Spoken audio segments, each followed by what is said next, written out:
He looked perfectly healthy on paper. But what I found inside his chest told a completely different story. A 67-year-old man walked into my office not long ago. Never touched a cigarette. No relatives with heart trouble. Every day, he made what he believed were the right food choices. Yet when I examined his arteries, I was looking at the vascular age of someone pushing 90. Inflamed, rigid, deteriorated in ways I typically associate with people who spent a lifetime making very different decisions. We sat and talked for a long time. And when we finally found the thread connecting everything, it had nothing to do with his genetics, not his anxiety levels, not the number on his scale. It came down to a single nightly habit, how he warmed up his dinner. I'm Dr. Kevin Adewale, cardiothoracic surgeon, more than 3 decades of opening chests and repairing hearts. What I'm about to walk you through is something the majority of physicians never raise during your yearly visit. But once you're past 60, it carries more weight than almost anything else we could discuss. There are 5 everyday foods that become genuinely hazardous the moment you reheat them, not merely uncomfortable to digest.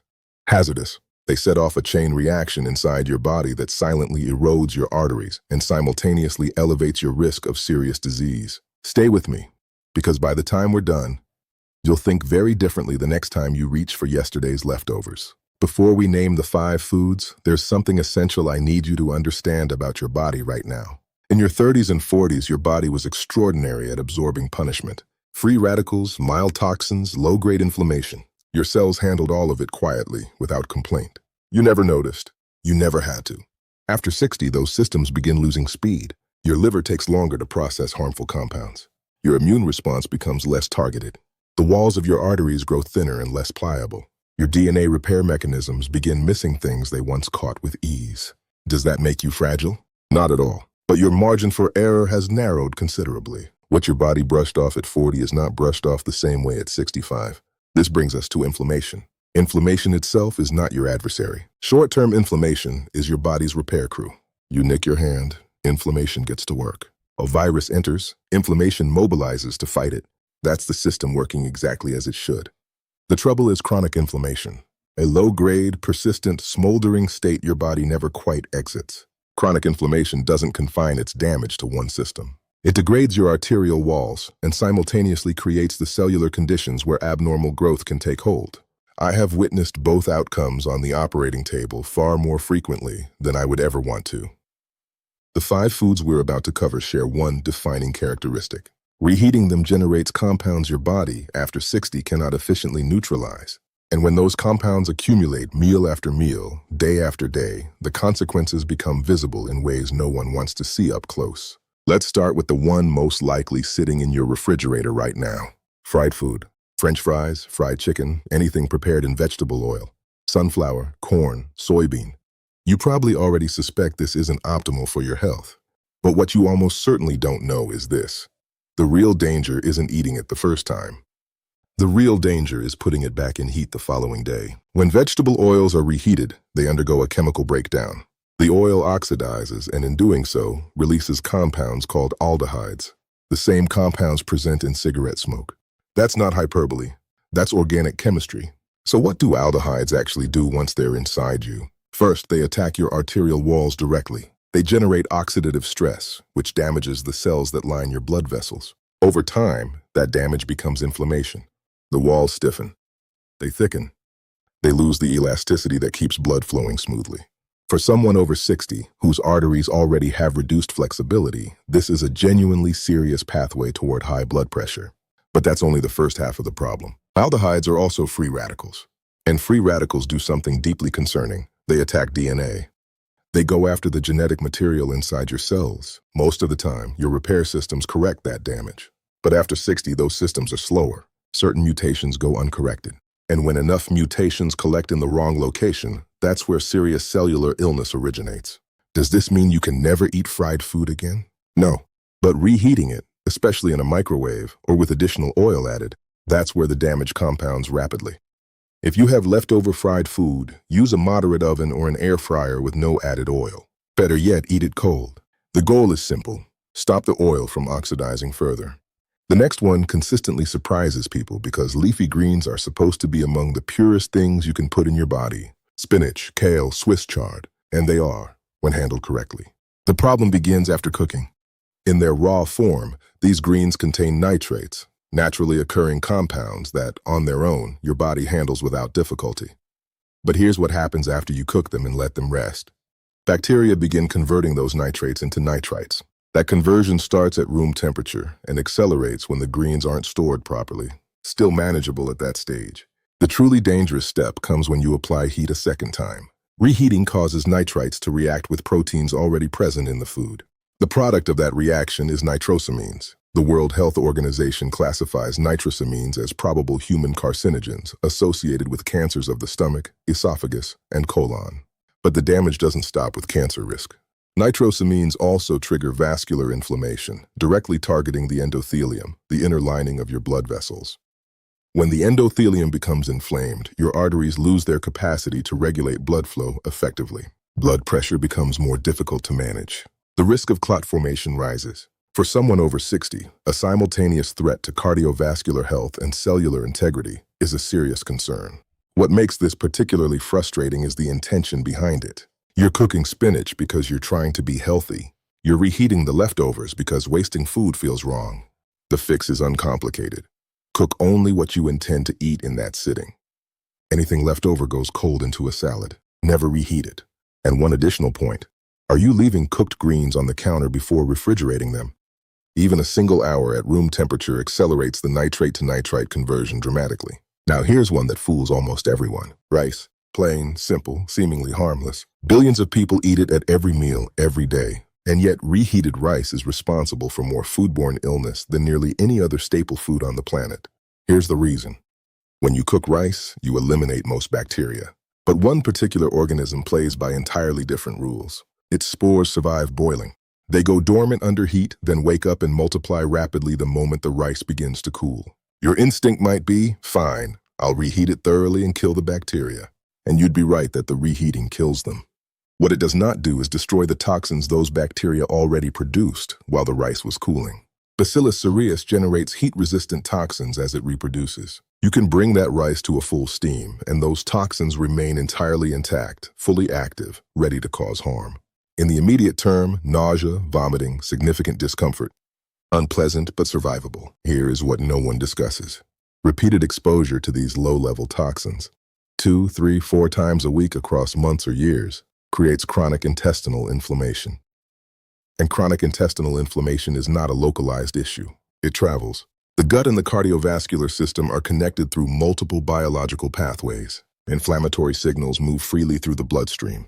Shifts in gut bacteria directly influence cholesterol metabolism and blood pressure regulation. I've had patients with cardiovascular inflammation that had no obvious explanation. Healthy weight, non-smokers, reasonable diets, no clear cause. When we looked more carefully at their daily patterns, one element kept appearing. Rice, reheated rice, daily, sometimes twice a day. After 60, your gut lining is thinner and more permeable than it once was. Toxins and inflammatory signals pass through far more easily. The barrier simply cannot hold the way it used to. The solution is timing dependent. Cool rice quickly. Get it into the refrigerator within 1 hour of cooking. Store it no longer than 24 hours. When reheating, do it once and only once. Never reheat the same batch twice. Think about how long your cooked rice typically sits before you refrigerate it. Hold that number in your mind. Chicken is one of the most common proteins among people over 60. Lean, adaptable, easy to prepare in large quantities and stretch across several days. The problem is that chicken combined with microwave reheating is a genuinely risky pairing, and the reason why is almost entirely unknown to most people. Microwaves heat food by exciting water molecules, but they do so unevenly. The energy penetrates food in irregular patterns, producing what food scientists call cold zones, regions within the food that receive virtually no heat during the reheating cycle. You can't identify them from the outside. The chicken looks hot, steam is escaping from it, yet inside those cold zones, the temperature never reaches a safe threshold. That is the exact temperature range in which dangerous bacteria flourish. Salmonella, Campylobacter, Listeria. These are the primary culprits in reheated chicken. Campylobacter can withstand temperatures that destroy most other pathogens. And Listeria is particularly relevant for people over 60 whose immune systems are naturally less robust with age. A single episode of food poisoning is a miserable experience, but the body typically recovers. The deeper danger lies in the pattern. Repeated low-level bacterial exposure, managed just well enough not to cause obvious illness, still triggers an immune response every single time. Each mobilization releases inflammatory cytokines into the bloodstream, small quantities each instance. But when this happens consistently, those cytokines circulate without interruption. What does that do to your cardiovascular system? They erode arterial walls. They encourage plaque formation. They make your blood more inclined to clot. I see these outcomes regularly. Slow, progressive arterial deterioration with no obvious single cause. So what do you do with leftover chicken? The microwave is your worst available option. An oven with foil at moderate temperature is far safer, or simply eat it cold. If the microwave is your only option, cut the chicken into small pieces first. Allow it to rest 2 full minutes after heating stops. That alone makes a meaningful difference. And finally, the most underestimated one on this list. Potatoes. The danger isn't limited to reheating alone. It's in what reheating triggers through 2 entirely separate processes occurring simultaneously inside that potato. First, acrylamide. When starchy foods are cooked at elevated temperatures, a chemical reaction occurs between their natural sugars and an amino acid. The result is acrylamide. The International Agency for Research on Cancer classifies it as a probable human carcinogen linked to kidney cancer and others. Here's the critical point. The first time you cook a potato, acrylamide forms. When you apply heat a second time, additional acrylamide forms on top of what's already there. You are layering exposure with every cycle of reheating. After 60, your body detoxifies acrylamide less efficiently than it once did. The same amount causes more damage. That's the cellular side. Now the cardiovascular side. Freshly cooked potatoes that have been allowed to cool contain something called resistant starch. Resistant starch functions like dietary fiber. It feeds beneficial gut bacteria and slows the rate at which glucose enters your bloodstream. Blood sugar rises gradually and steadily. When you reheat that potato, the resistant starch converts back into regular starch. Regular starch digests rapidly. Your blood sugar spikes. Your pancreas surges with insulin to compensate. For anyone over 60 with any degree of insulin resistance, this is genuinely damaging. Sharp, repeated fluctuations in blood sugar generate oxidative stress inside your vessel walls. They accelerate arterial stiffening and contribute directly to cardiovascular disease. One reheated potato, simultaneously triggering a carcinogen exposure and a cardiovascular stress response. That is the silent double burden. The practical answer: eat potatoes cold wherever possible. Cold potato salad dressed with olive oil and herbs is one of the most intelligent meals you can build after 60. Resistant starch stays intact. Blood sugar stays stable. If you need them warm, cook a fresh batch. Low heat, brief time, no added oil. Simple, effective, and genuinely better for both your arteries and your cells. I want to step back for a moment because I've been talking about 5 individual foods. What I really want you to understand is what happens when these foods operate together against your body over months and years. I come to this from a specific vantage point. After decades in an operating room, you develop a different relationship with time. You see the final results of decisions people made years before they arrived on your table. The patient in front of me didn't get there because of one bad meal. They got there because of a pattern. And chronic inflammation is that pattern. Every food we discuss today, reheated oils, nitrosamines, bacterial toxins, acrylamide, feeds the same underlying process. Chronic low-level systemic inflammation. Here is what that looks like inside your body over time. Microscopic damage develops in your arterial walls. Your immune system dispatches inflammatory cells to repair it. Those cells accumulate. Plaque begins forming. The arteries narrow. Blood pressure climbs. The heart labors harder to push blood through vessels growing increasingly rigid. Meanwhile, your cells are under continuous oxidative stress. The more inflammation persists, the more mutations accumulate. The more mutations accumulate, the higher the probability that one escapes detection and becomes something far more serious. Heart disease and serious cellular illness are not separate problems with separate causes. In a striking number of cases, they share the identical root: chronic inflammation. After 60, the timeline compresses. The body has less reserve to work with. What took 20 years to develop at 40 may take 10 years to develop at 65. Does that sound alarming? It's meant to be honest, not to frighten you. Because the body's capacity for healing is genuinely extraordinary. Inflammation is reversible. Arterial function can improve. These processes can be slowed, sometimes halted entirely, through consistent, modest changes. Let me make this as actionable as possible because information that doesn't lead somewhere is just anxiety. 5 swaps. Fried food, oven or air fryer at moderate temperature, no added oil, or eat it cold. The objective is preventing further oxidation of oil already present in the food. Leafy greens cook only what you'll consume immediately. Leftovers go cold into salads or grain bowls, refrigerated within 30 minutes of cooling. Rice. Cool it rapidly into the refrigerator within 1 hour. Consumed within 24 hours, reheated once and only once. Better yet, cook smaller batches to eliminate leftovers entirely. Chicken. Abandon the microwave. Oven with foil at moderate heat or eat it cold. No cold zones, no bacterial exposure. Potatoes. Embrace the cold preparation. A cold potato salad with olive oil and lemon is one of the most protective meals available to you after 60. Not one of these changes asks you to give up foods you love. They simply ask you to think differently about timing and temperature. And these changes accumulate. Each swap reduces your inflammatory burden incrementally. All 5 together reduce it substantially over weeks and months. That reduction shows up in ways you can actually feel. More consistent energy, more stable blood pressure, improved digestion. Your kitchen habits after 60 are among the most powerful protective tools available to you. The evidence is clear on this.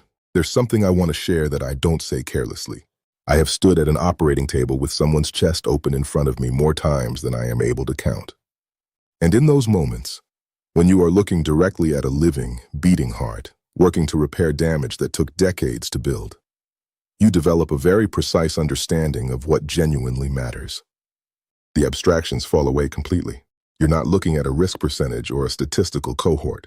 You're looking at a 68-year-old grandfather whose arteries are so severely inflamed they have barely any function left, rigid and calcified, like garden hoses abandoned outside for 2 decades.